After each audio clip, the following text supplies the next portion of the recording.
Чамтай танилцсанаас хойш надад яг л энэ дэлхийн ертөнц өөрчлөгдсөн мэт мэдрэгдсэн. Яагаад ч юм өдөр бүр чиний төлөө амьдарч, чиний хажууд байх нь миний чамд бүхнээ өгч чадах хамгийн сайн вариант баг. Яг л амьдралынхаа шалгалтын хариултыг олж өгсөн мэт мэдрэмж. Түүний минь инээмсэглэл, түүний минь дуу хоолой, түүнийхээ л хажууд байх мэдрэмжийг үгээр хэлхийн аргагүй байх.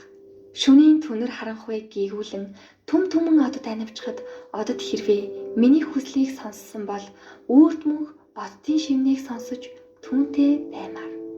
Жинхэнэ хайрыг хизээч мөнгөөр худалдаж авч чадахгүй. Хэрв хин нэгнийг худалдаж авч болох юм бол тэд таныг бич таны мөнгийг хайрлах байх. Жинхэнэ хайр зүрх сэтгэлээс дундаршгүй гардаг. Хин нэгэнд хайрлагдахын тулд хайрыг гуйх эсвэл хахуул өгөх шаардлагагүй.